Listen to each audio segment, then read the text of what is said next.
Finally, after 13 long years, Bleach fans and anime game fans as a whole are finally getting the modern day console game that they've been dreaming of. That's right, I'm talking about the recent announcement of Bleach Rebirth of Souls. You likely already know this already, but in case you don't, a new Bleach game got announced the other day at Anime Expo. And I'm not gonna lie, after I saw rumors of it apparently gonna get announced, I stayed up till maybe like 2:30 in the morning waiting for that trailer, and I'm not gonna lie, it did not disappoint. There was also a Sparking Zero trailer or some gameplay reveal, which is cool, but as much as I'm like so excited for Sparking Zero, Bleach was the reason I stayed up that night. And yeah, the general consensus is that trailer for the Bleach game looked incredible. It was a stylish trailer, it was cinematic, the voice acting, you know that they're investing into the game when it's dubbed from the get-go. That is very rare from anime games. In fact, a lot of the big anime games aren't dubbed. Jump Force, as much as it is a flop in the long run, I say flop, I mean compared to what it was expected to be, it was a flop. As hyped as it was when it first came out, that game never got dubbed. This game is getting dubbed from the get-go in the reveal trailer. That is huge. But yes, as much as we believe like this game is going to be crazy good, it seems that a lot of people online are worried and speculating that this is just going to be another mid, boring copy and paste anime arena fighter. And why do people think that? I guess it's because anime arena fighters have a bad rep because of other cash grab games over the last 8 years. But does being a 3D arena fighter automatically mean it's going to be mid? I don't think that's the case, and we have a lot of reason to know why that's not the case. And I'm going to discuss it all here. I'm your boy Kaizen, like, subscribe, and let's get into it. So firstly, before I do discuss the main stuff, there's just one thing I really want to gloss over real quick. And I know a lot of people worried about this as well, and I'm not gonna lie, as soon as I saw this in the trailer right at the end, it's like my smile almost, it didn't disappear, but you know, I got a bit concerned. The game is going to be on PS4. And what's really weird is it's not going to be on Xbox One, it's obviously not going to be on Switch. That was just really weird, and I just don't understand what the reason for that is. It's no secret that there's still more people on PS4 than there is on current gen. And I guess PlayStation is more popular than Xbox, let's face it, in this generation anyway. So I guess it's for money, but why hold back a game like that? And I remember when I was watching the trailer, I was like, there's no way this is going to be an old gen. I was genuinely thinking that, because the trailer looked mesmerizing. Like, you know when they showed Ichigo's face, do you know what it looked like? I'm going to put it on the screen now. It literally looked like Studio Mappa's animation of Chainsaw Man, like how Denji looks. And if you watch Chainsaw Man, you know exactly what I'm talking about. I did notice that the cutscenes and the gameplay look very different. Well, no, obviously they look different. I'm saying like the animation style just looked a little different, in a good way of course. The actual gameplay animation looked clean.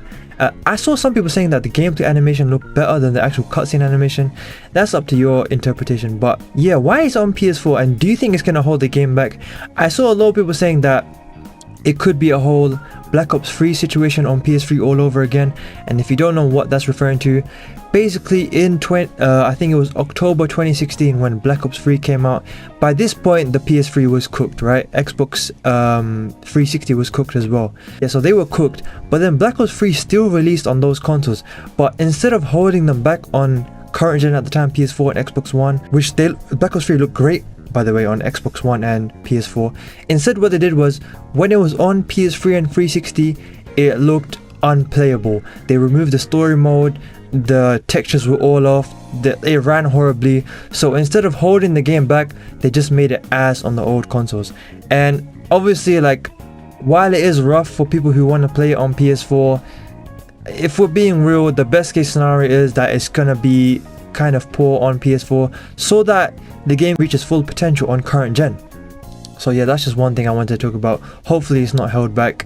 Now moving on to a major topic, why do people think it's just going to be a mid copy and paste arena fighter?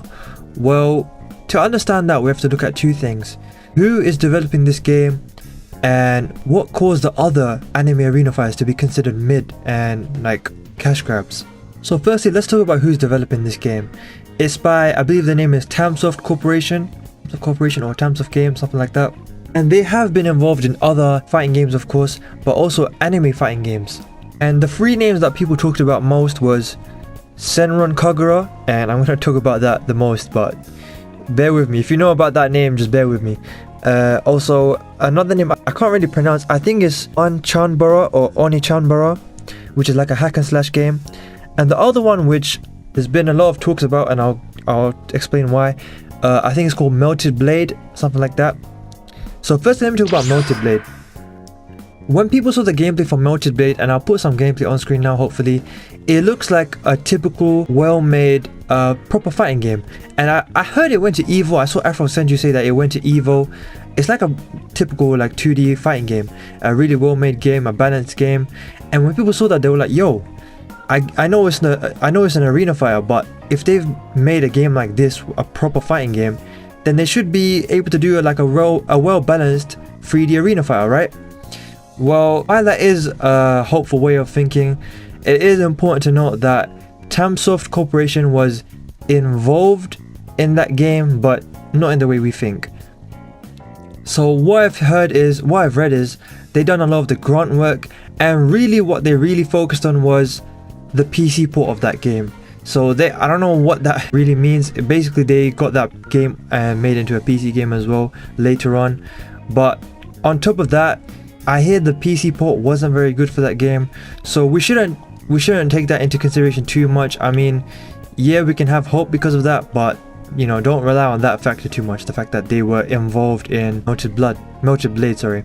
Now the other game, and this is the main franchise that people are discussing regarding Tamsoft Corporation and Bleach Rebirth of Souls, that is Senran Kagura, and that is a long series of games, and I'll just explain it real quick.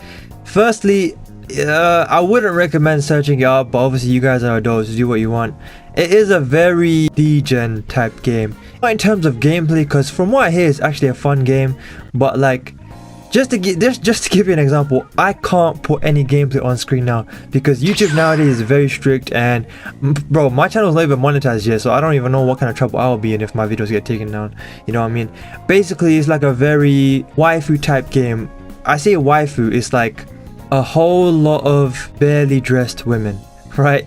That kind of game. And to the point where I'm pretty sure that that franchise doesn't even make games anymore because they got bought out by some Sony company, and they didn't even want those type of games anymore, even though it was planned to make more games. But yeah, so I believe it's like a hack and slash type game. I think they're called a Muso game, something like that. Yeah, I believe that's the name, Muso game, where you hit a bunch of enemies at once. It's like One Piece Pirate Warriors, yeah, kind of like that. And in terms of gameplay, I was actually watching Lotus Asakura do a video on this, and he bought one of the older games from 2015, and I have to say, graphically for an anime game or anime style game, it looked fine, especially for a game that's 9 years old at this point, almost 10 years old. And in terms of gameplay, and he pointed this out and he explained it and showed it on screen, it wasn't as simple as pressing one button to do everything.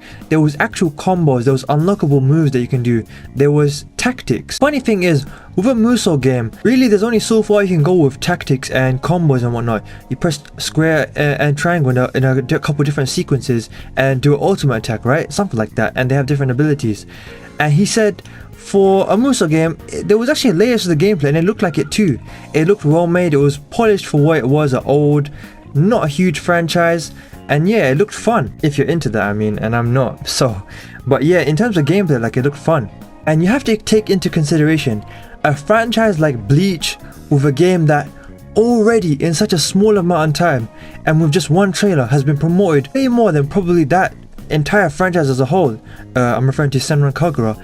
There's going to be a whole lot more investment into this game, like how there is with Sparking Zero. And I don't just mean in terms of money, but I mean in terms of time and effort and promotion. So if they're willing to do a game like that justice, you know, Senran Kagura, it just gives you an inkling of an idea of how well made Bleach Rebirth of Souls is really going to be. With that said, why do previous anime games give such a bad rep to the point that a Bleach game has only just been announced, and I swear I'm not exaggerating, I think we've got about 4 seconds of gameplay total, and many people are already calling it mid, and I'm not gonna lie, it is just a bandwagon hate sort of thing, but at the same time some people genuinely believe that it's gonna be mid because it's a 3D anime arena fighter. So that begs the question, why have previous anime games caused people to think this? Well, if I'm being honest, I kind of get it to a large extent. And I am someone who has shown a lot of criticism to anime games in the past. In fact, I did a whole video on it, and it's one of my most successful videos so far, and I got a lot of mixed feedback on it. A lot of people agreed with me, a lot of people agreed to the point where they were pointing out the flaws of anime games and how I'm right about a lot of them being, you know, copy and paste cash grabs. And I also see a lot of people upset about it because they say they're actually fun and if you actually give them a chance and so on. So the thing is, guys, I've played countless anime, bro. My Hero 1's Justice 1, My Hero 1's Justice 2, One Piece Burning Blood, Jump Force, the list goes on, Naruto Storm, Demon Slayer, and those are two of the much better ones, two of the best. In fact, I have a Naruto Storm Connections video coming out. Keep an eye out for that, by the way. And you can keep an eye out by subscribing and liking the video. But yeah, how bad were they to make people think that? Well, here's the issue, guys. Those games didn't have a lot of effort put into them, and they sold well, and some people had fun with them. But why did they have fun with them? I'm gonna hold my hands up and say to you right now, I had fun with Jump Force, right?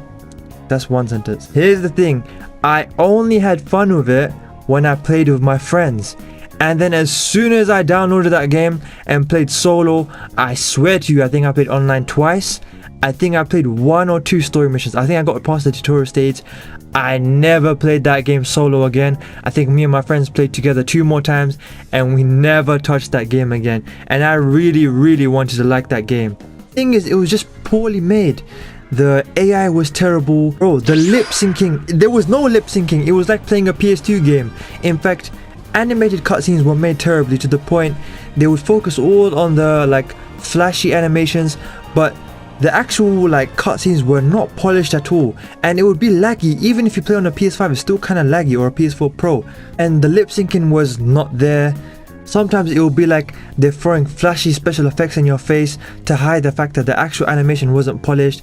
And then there was the actual talking scenes, you know, like the non-cutscenes in games like in Persona, where the character models are just in front of each other talking. Of course you can't expect too much from those, but bro, this game took it to another level of bad. It was genuinely like a PS2 game, and honestly I think that's an insult to PS2 games, because there were some great PS2 games, and this game is like the character models weren't even properly facing each other. Their mouths were moving but they weren't talking. They would turn around by genuinely just spinning the model around without their feet moving. Voices were all over the place. The game didn't get dubbed, which I know some people don't care about dub, but I do, and it kind of shows the level of effort. And this was a game that was hyped up to be the anime arena fighter. You know, J-Stars was better than this, and this was like the next generation of J-Stars. If you don't know about J-Stars, what's it called, J-Stars on PS3? J-Stars Victory vs Plus, I think it was called. This was worse than that. And then there's games like JJK Curse Clash, which I got a lot of criticism for criticizing in my old video. I should have that video linked at the end of this video, where I talked about trash anime games. Listen, the game just looked like My Hero 1's Justice, and I got a lot of flack for saying this. Yes, you can have fun with these games, but if you just go along with all these poorly made games, okay, I get it, maybe there's a lot of games that are worse than these, but for a franchise like Jujutsu Kaisen, you guys aren't understanding. When season 2 was airing, as soon as you open TikTok and Instagram, all you see is Jujutsu Kaisen. A game with that IP should be huge, but they just gave us a mediocre 3D arena fighter with floaty gameplay, just like 1's Justice. And I want to put emphasis on the floaty gameplay, and luckily Bleach doesn't look like that. In fact, a lot of people thought it was made by CC2. CC2 being the developers of Demon Slayer Hinokami Chronicles and the Storm series, which are, on the scale of anime games, great 3D anime fighting games. Yes, they're not perfect, but they are still, you know, like the movement is fluid, there's actual combos, the animation is clean. Those are well-made 3D fighting games, anime fighting games. Yes, we want more, but honestly, a game like a CC2 game would be great for Bleach. In fact, I want a Bleach game so badly all these years that I will take a Naruto Storm copy. Honestly, I will take a clone. And I really think if they did make a clone, it will be better than the Demon Slayer one, because they'll have more effort, more content and all that. But yeah, but here's the thing, guys. People automatically assume, and I hold my hands up high, I was one of these people. We assume that these games are made by Bandai Namco for some reason, even though we know the name CC2, we know Spike Chunsoft, not as much as CC2, but still. We have to acknowledge that Bandai Namco is just a publisher. These games are made by CC2, Spike Chunsoft, and in this case, Tamsoft Corporation. Now listen, Spike Chunsoft, I'm sorry if you hear any noise outside. Listen, Spike Chunsoft are making Dragon Ball Sparking Zero, and I don't even have to explain to you guys. I'm sure you know as well as I do the hype for Sparking Zero. I've done plenty of videos, and I've got more videos coming on Sparking Zero. And even in terms of the gameplay we've seen so far, it looks incredible. It looks well made. They're putting effort. They've put what, 6 years into this game. It's gonna be amazing. And yes, I know the game isn't out yet, but just from what we've seen already, it's at least going to be better than any of the last anime 3D arena fighting games of the last 8 years or so. In fact, I'll say it right now, it's going to be better than the Storm series. Argue me if you want in the comments, I'm here for it. And that's in terms of gameplay, in terms of story mode, in terms of animation, everything. And it is a current gen game, let's not forget, it's not on PS4.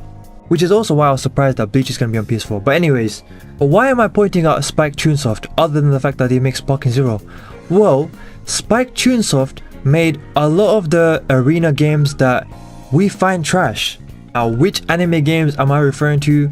Well, the most infamous anime 3D fighting game. They made Jump Force, and I'm pretty sure they made One Piece Burning Blood 2, which have the same gameplay engine.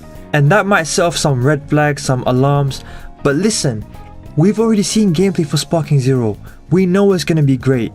Even if it doesn't reach the expectations that we've set for it, which are incredibly high expectations, we know it's not going to be a mediocre copy and paste anime 3D fighting game.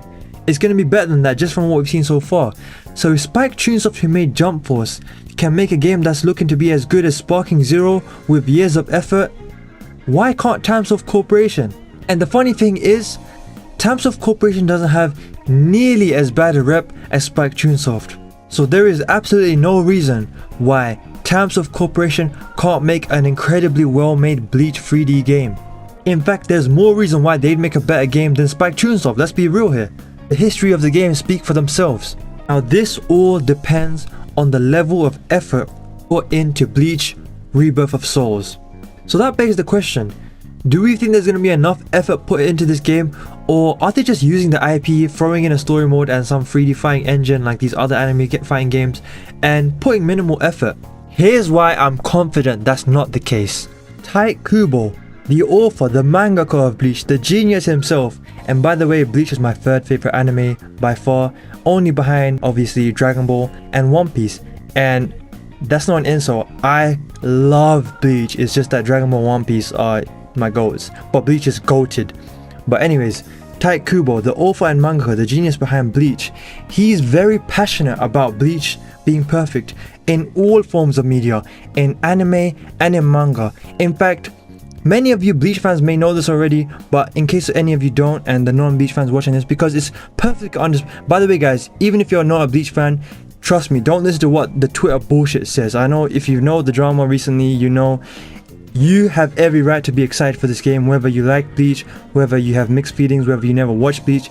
I recommend you do watch Bleach, you'll thank me, skip the filler, you'll love it. But either way, who says you can't be excited for this game? So yeah, you have every right to watch this video. But in case you don't know, Tite Kubo actually is very critical of the original Bleach anime. And what I mean by original Bleach anime is, if you don't know, Bleach went on a hiatus for 10 years. Yes, the Great Depression for us Bleach fans, trust me, I waited 10 years for the new continuation.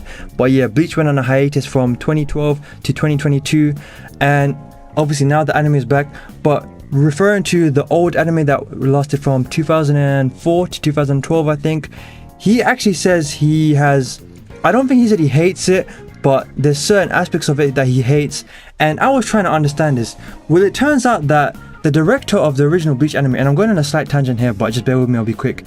The director of the original Bleach anime is the same director who directs Boruto. And if you know about the Boruto anime adaptation, it does not do the manga justice at all. You know that guy, with all due respect, he messes up the anime. And it turns out he sort of did the same to Bleach, but not as bad. And yes, Bleach had a horrible case of filler. Maybe worse than Naruto, in the sense that the fillers were timed badly worse than Naruto. Even though Naruto had slightly more filler, I think Bleach was just, the fillers would be in the middle of the arc. Like I remember Ichigo was fighting Grimmjow, I won't spoil it, but it was one of the most hyped up fights in the whole anime. And then in the middle of the fight, there's a filler arc, not a filler episode, an arc. But yes, that was one of the issues with the anime. And also, I only found this out recently, but the anime kind of ruined the writing for some characters, like Orihime. It turns out that anime like really butchered her writing, and especially in regards to her development of her relationship with Ichigo. So yeah, it's no surprise that he has a lot of mixed feelings regarding to the original anime, and he's even calling for a remake, but we'll see about that. But why am I bringing that up? Well, Kubo was so critical of the original anime that it turns out he's actually one of the main people that called for the hiatus of the anime, because he just didn't want to see his work be ruined anymore after the Fullbringer arc. And especially after the Fullbringer arc was a bit poorly timed, because, you know, after the main Aranka arc ended, I won't spoil it, but with the Ichigo vs Aizen fight, there was like long filler arcs, and then there was personally I like the Fullbringer arc, but it was a really weirdly timed arc, and it happened just before the war arc. And the fact that the manga was ongoing at that time, if they had started adapting the war arc, it just would have been all over the place, and they probably wouldn't have done it justice. So in the long run, maybe it's a good thing that the anime got delayed and only came out recently, although it shouldn't have been delayed that much. But I'm enjoying it now, and the animation is incredible, so yeah. But why am I pointing that out again?